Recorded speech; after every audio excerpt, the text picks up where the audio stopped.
Guys, के global study में आपका स्वागत है। आज मैं आपको पढ़ाऊंगा दो चर वाले रैखिक समीकरणों को हल कीजिए, मतलब कैसे हल करते हैं।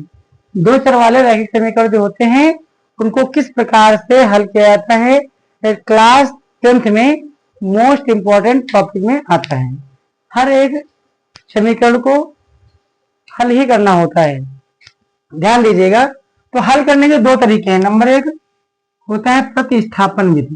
प्रतिस्थापन विधि, इसको अंग्रेजी में कहते हैं सब्स्टिट्यूशन मेथड। Substitution method.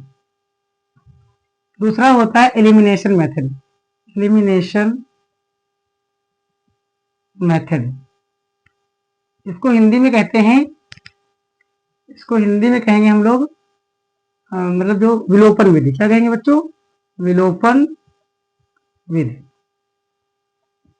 कुल मिलाकर के तीन विधियां थी। एक होता था जो एक हट गई है, जिसमें से आपको दो ही पढ़ना है। पहले थी वज्र गुणनखंड विधि, वो हट गई है। कुल मिलाकर के आपको प्रतिस्थापन विधि और विलोपन विधि पढ़ना है। तो ध्यान दीजिए कैसे समझेंगे हम लोग कि कैसे हल होता है सवाल। तो हम पहली विधि की बात करेंगे, प्रतिस्थापन विधि की बात करेंगे। प्रतिस्थापन का मतलब ही होता है सब्स्टिट्यूशन मेथड, यानी कि प्रतिस्थापन विधि का मतलब ये होता है कि जैसे कोई, जैसे मान लो ए है और बी है, दो लोग थे, तो ए की जगह पर किसी बी को रखना, तो ए को हटा देना, इसकी जगह पर इसका मान रख देना। इसको कहते हैं प्रतिस्थापन, यानी किसी के एक अक्षर की जगह पर उसको हटा करके उसका दूसरा मान जो होता है उसको रखना, कहलाता है प्रतिस्थापन। ठीक है, समझो बच्चों। पहली विधि बताएंगे प्रतिस्थापन विधि कैसे हल करेंगे। जैसे आपका ये सवाल दिया है 2x प्लस वाई बराबर 5, 3x प्लस 2y बराबर 8। दो समीकरणें आपको दी रहेंगी, ध्यान दीजिएगा। तो मान लो समीकरण एक है, इसको मान लो समीकरण दो है। तो हम किसी एक समीकरण को, चाहे समीकरण एक को लें और चाहे समीकरण दो को लें, किसी एक समीकरण को लेकर के उसको हम हल कर देंगे। उसके बाद समझना, और ये ध्यान रखना, अगर किसी समीकरण में x y के साथ में कोई गुणे में नहीं है, यानी मल्टीप्लाई में कुछ भी नहीं है, तो हम उसी समीकरण को लेंगे। जैसे देखो इसमें y क्या है, सिंगल है, इसमें कोई गुणांक है ही नहीं। जहां गुणांक नहीं है वो आसान रहेगा, ध्यान देना। समीकरण एक से क्या लिखेंगे? समीकरण एक से अंग्रेजी में लिखोगे फ्रॉम इक्वेशन फर्स्ट। तो यहाँ पर 2x प्लस वाई बराबर कितना है? 5। ठीक, तो यहाँ पर y को हम लोग रोक लेंगे, y को रोकेंगे, 2x इधर प्लस का है, 2x प्लस का है, बराबर का जो साइन लगा है इक्वल का, इसको जैसे क्रॉस कराएंगे तो इसका निशान बदल जाएगा। किस हिसाब से बदलता है? प्लस वाला बराबर की दूसरी तरफ जाएगा तो क्या हो जाएगा? माइनस, और माइनस वाला बराबर की दूसरी तरफ जाएगा तो प्लस, गुणे वाला जाएगा तो भाग, भाग वाला जाएगा तो गुणे।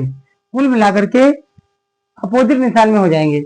प्लस वाला माइनस हो जाएगा, माइनस वाला प्लस, गुणे वाला भाग, भाग वाला गुणे। कब? जब हम ये बराबर का निशान क्रॉस कराएंगे, इधर से कुछ उधर ले जाएंगे और उधर से कुछ इधर लाएंगे।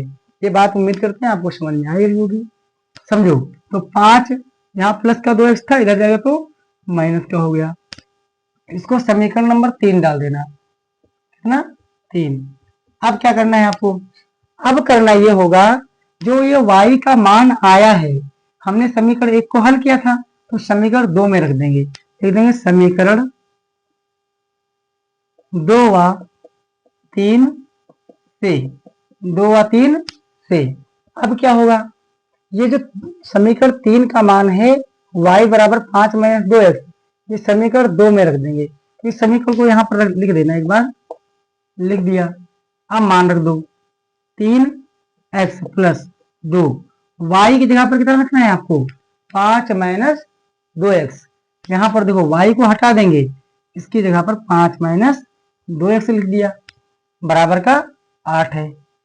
अब देखो यहाँ पर 3x प्लस 2 से गुणा कराओगे अंदर ब्रैकेट के, 2 पंचे 10, 2 का जब 2 में कराओगे तो माइनस 4, 2 दूना 4, x बराबर का 8। आप समझिएगा ध्यान से, यहाँ पर 4x है माइनस का, यहाँ पर 3x है प्लस का, तो ये समान है तो घटेंगे, अगर निशान अलग अलग लगे हैं तो घटेंगे, समान निशान हो तो जुड़ जाते, लेकिन ये 4x है ये 3x है, बड़ा कौन है 4x, तो 4 में से 3 जाएगा, बचेगा 1, लेकिन माइनस का निशान मतलब माइनस वाला बड़ा है तो निशान माइनस का ही रहेगा, और प्लस का 10 बचा बराबर का 8। इतनी बात समझ में आ गई होगी। अब समझो कहानी, ये जो प्लस का 10 है इसको इधर भेज दो, माइनस एक्स बराबर 8 माइनस 10। अब देखो माइनस एक्स बराबर 10 माइनस का है 8 प्लस का है तो घट जाएगा, 10 से 8 गया माइनस का 2। अब दोनों तरफ माइनस है इसलिए माइनस माइनस घट जाएगा, एक्स बराबर कितना आ गया 2 आ गया। ये बात समझ में आ गई। अब क्या करना होगा, ये जो x का मान आ गया है इसको हम उठा करके समीकरण 3 में फिर से रख देना, बस इतना काम करना है। देखो लिख देना x का मान समीकरण 1 में 3 में समीकरण 3 में रखने पर लिखोगे putting the value of x in equation third, putting the value of x in equation third, रख दो थर्ड में, y is equal to 5 minus 2x, तो y is equal to 5 minus 2 तो था ही, और x की जगह पर कितना यहाँ पर आया है आपका 2 आया है, ये वाला यहाँ पर 2 लिख देंगे, y बराबर 5 माइनस 2 गुना 4, तो y बराबर आपका हो जाएगा 1, तो ये आपका x का मान हो गया और ये आपका y का मान हो गया। कब करना है, जब कहेगा तू दो चर वाले रैखिक समीकरण को हल करना है, यानी solve the two variable equation. बात समझ में आ गई। तो ये आपकी हो गई प्रतिस्थापन विधि, याद कर लीजिए एक बार, दिमाग लगाइए। सबसे पहले करना ये है, दो समीकरण दी होंगी इसमें से कोई एक समीकरण ले लेना है आपको, जैसे हमने ये समीकरण ले लिया, इसमें से एक अक्षर या तो x या तो y इधर रोक लो, बाकी सबको उधर भेजना है, गुणे में लिखा है उसको भी भेजना है, प्लस में लिखा उसको भी, माइनस में लिखा उसको भी, सबको उधर भेज दिया। अब क्या होगा, समीकरण 3 मान लेना इसको। अब जो आपका ये मान आएगा, जो मान आपका आया है, अगर आपने समीकरण 1 को हल किया है तो 2 में रखना, 2 को हल किया है तो 1 में रखना। बात समझ में आ गई। इसको हमने समीकरण 1 को हल किया था इसलिए हमने समीकरण 2 में रख दिया है। एक देखो y की जगह पर ये मान रख दिया, अब इसको हल करके आएंगे तो एक मान आपका निकल के आ जाएगा। जब ये मान आ जाएगा इसी मान को आप किसमें रख देंगे, समीकरण 3 में रख देंगे, जैसे कि यहाँ पर देखो रख दिया गया है। बात समझ में आ गई। तो दोनों मान आपके आसानी से निकल आएंगे, ये आपके मोस्ट इंपॉर्टेंट है। अब आप इसका शॉर्ट स्क्रीन भी ले सकते हैं। और इसके बाद समझिए अब क्या होगा, अब इसका हम इसी सवाल को हम दूसरे मेथड यानी विलोपन विधि से भी हल करेंगे, ध्यान देना।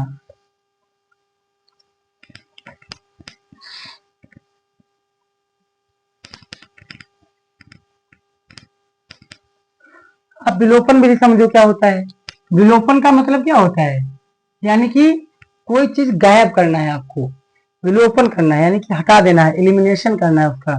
ठीक है, समझो कैसे होता है, स्टार्टिंग से ध्यान देना। जैसे देखो यहाँ पर 2x प्लस वाई बराबर 5 है, यहाँ 3x प्लस 2y बराबर 8 है। तो हमारा मेन मकसद क्या रहेगा, मेन मकसद ये है दोनों समीकरणों में या तो y को बराबर कर लें या तो x को बराबर कर लें। अब समस्या ये आती है बराबर करें कैसे, बराबर करना है आपको मल्टीप्लाई करके यानी गुणा करके करना है। देखो अगर मैं सोचूं कि यहाँ पर 2 है यहाँ पर 3 है, तो अगर इसको बराबर करना चाहती हूँ तो इसको 3 से गुणा कर दो 6 हो जाएगा, इसको 2 से गुणा कर दो तो 6 हो जाएगा। लेकिन इससे आसान क्या है, यहाँ पर 2y है यहाँ पर सिर्फ y है, तो हम समीकरण 1 को ही किससे गुणा कर दें, 2 से। तो लिख देना मल्टीप्लाई